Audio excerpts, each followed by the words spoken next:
On se retrouve aujourd'hui pour la valorisation de Air Liquide. Alors si vous ne l'avez pas vu, à la vidéo précédente, on étudie un petit peu les ratios, ce qui est bon, ce qui est un peu moins bon. Il y a de très bonnes choses chez Air Liquide, il y a une ou deux données qu'il faut, attention, il faut regarder un petit peu. Mais donc si vous voulez la voir et voir les points d'attention, je vous suggère d'aller voir la précédente vidéo. Et là, on va passer sur la valorisation. Alors, ici, j'ai rentré tout simplement donc les données qu'on a directement dans TradingView, hein, donc le revenu total, la marge nette, etc. Et donc on arrive à quelque chose comme ça. Et du coup, pour le PER, alors pour le PER, tout simplement, on va se mettre ici. Vous avez plusieurs façons de le voir. On peut le voir historiquement, on était plutôt, pendant plusieurs années, jusqu'en 2019, on était sur un revenu, enfin un PER médian par là, qui devait être aux alentours de 20. On voit bien que quand on met sur cette droite-là, on est pas mal, on est à peu près au milieu. Alors attention, toujours pareil, hein, c'est à la louche, on n'est pas en train de faire du 20,260, mais en gros, voilà, ça nous donne une valorisation. On voit bien que depuis peu, donc depuis 2019, qu'on a décollé et qu'on est un peu plus haut. Alors, à savoir, est-ce que c'est parce que du coup, avec l'inflation, les matières premières, donc les gaz, etc., sont devenues plus chères et que du coup, Air Liquide a augmenté ses prix et que comme tout le monde augmente ses prix, la vie coûte plus cher en général et donc du coup, le range qu'on avait ici, il va monter d'un cran. Ou est-ce qu'on est dans une bonne période favorable et que du coup, on pourrait redescendre ici plus tard? Donc, on va prendre les deux PER histoire d'avoir un bon et un mauvais scénario. Après, c'est à vous de voir macroéconomiquement parlant et au niveau de la société si vous pensez qu'elle peut tenir les prix et les marges actuelles dans les conditions actuelles et futures si ça se dégrade. C'est à vous de voir. Donc on va prendre un PER d'environ 20. Et ici, on voit bien qu'entre les deux, oui, on est à peu près sur un PER de 27. Donc on voit bien que là, entre là, on est bien à peu près au milieu. Donc on va faire la simulation avec les deux. J'ai repris donc les chiffres ici et c'est ce que j'avais mis. Donc j'avais mis 22, on va mettre 20 par exemple.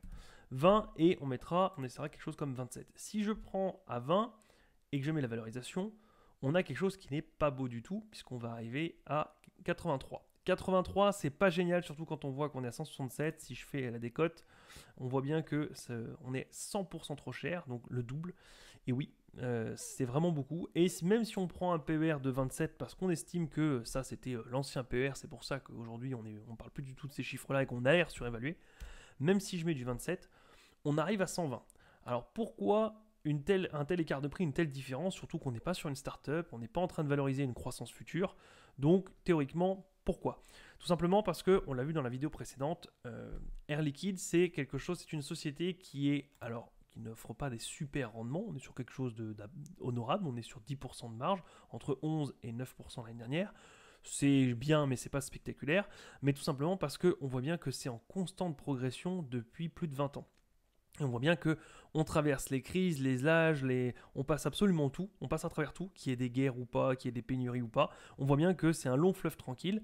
Et forcément, quand vous avez plusieurs centaines de milliers d'euros, millions, voire centaines de millions, si vous voulez constituer un portefeuille, vous prenez ce genre d'entreprise. Vous prenez des sociétés comme Apple, comme LVMH, comme Air Liquide, vous prenez des trucs, des titans qui font que oui, ils sont peut-être en fin de croissance, ils sont peut-être plus avec des trucs de 30% par an, mais ils ont un tel empire que déjà ils sont robustes et une croissance de 10% par an, mais stable dans le temps et prévisible, c'est quelque chose qui peut vous aller. Parce que si vous placez demain 1 milliard, enfin si vous aviez placé 1 milliard en 2005 sur Air Liquide, bon, très bien, eh bien vous laissiez courir votre argent. Alors certes, vous ne faisiez pas du 30% par an avec les nouvelles startups, etc. Mais vous ne preniez pas de risque non plus, puisque le business d'avant montrait que c'était stable. Et on voit bien que vous auriez eu raison de placer 1 milliard sur Air Liquide, puisque plusieurs années après, on voit bien qu'on est passé de 747 millions à 27 milliards, ce qui est du coup incroyable, puisque 2 milliards, 2 milliards 7, pardon, parce que 27 milliards ça commence à faire beaucoup, à 2 milliards 7,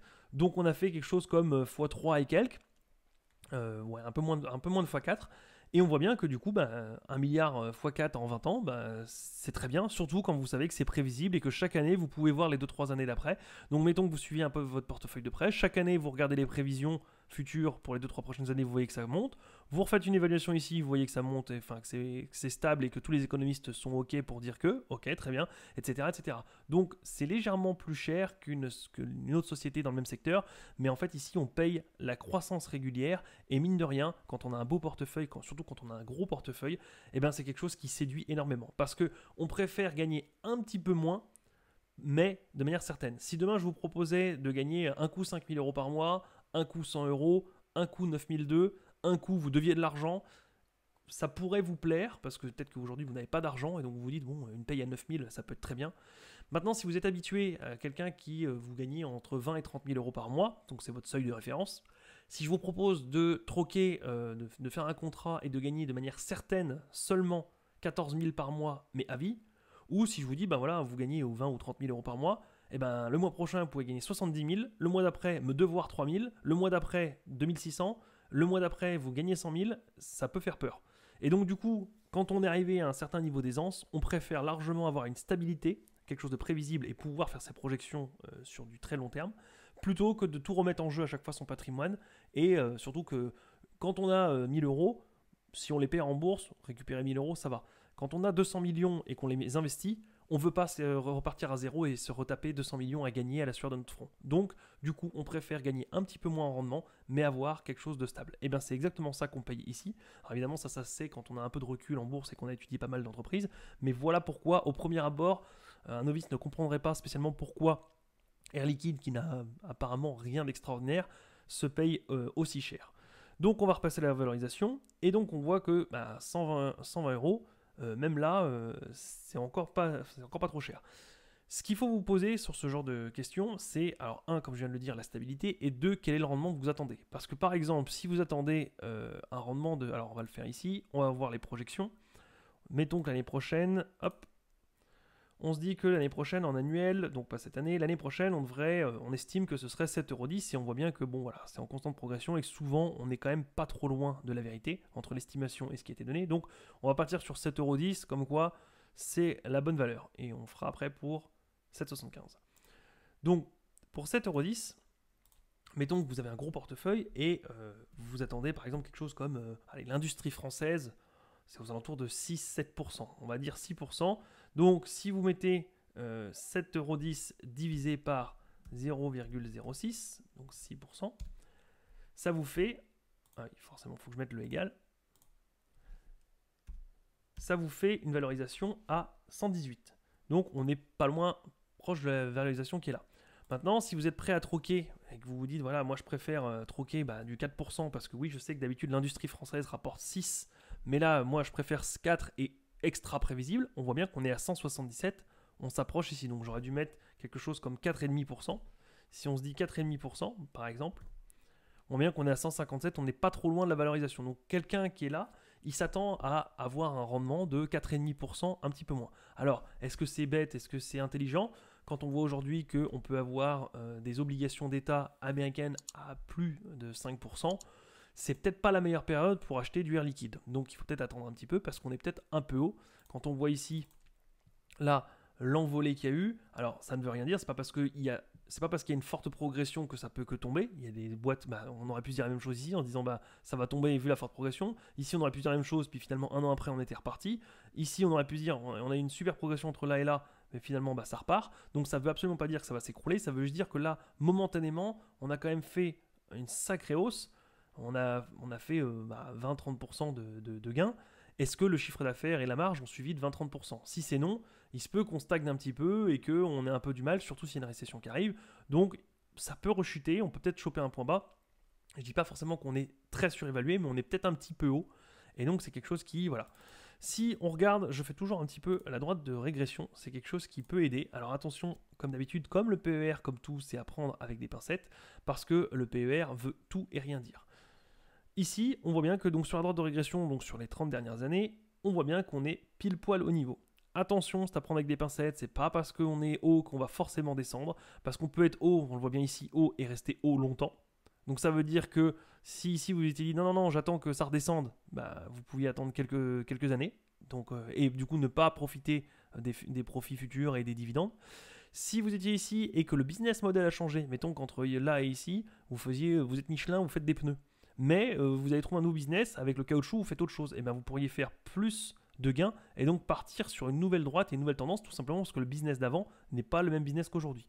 Coup de chance avec Air Liquide, on fait à peu près le même business depuis des années, donc on peut comparer ce qui est comparable.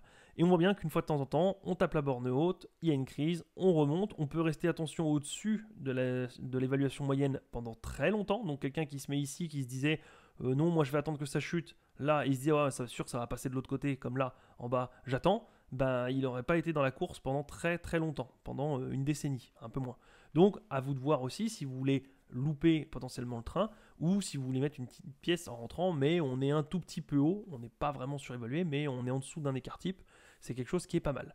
Donc, à vous de voir. Moi, ce que je fais d'habitude, c'est que je fais une petite projection avec les DCF. Donc, souvent, ce que je fais, c'est ici.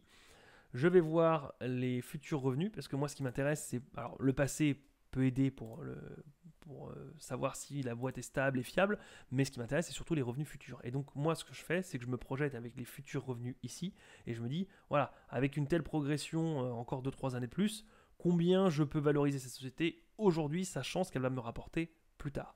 Mais ça, on verra ça plus tard dans une autre vidéo. Pour aujourd'hui, c'est tout. J'espère que je vous ai donné envie de creuser le sujet et d'aller voir, d'aller lire les rapports financiers et de suivre un petit peu Air Liquide. Il n'empêche que même si elle est un petit peu surévaluée à mon goût, c'est quelque chose qui est à garder dans son portefeuille, une watchlist, parce que c'est une très belle société qui est plutôt stable et si vous avez un patrimoine conséquent, ça peut vraiment être une bonne valeur. C'est tout pour aujourd'hui. Je vous dis à la prochaine. Salut!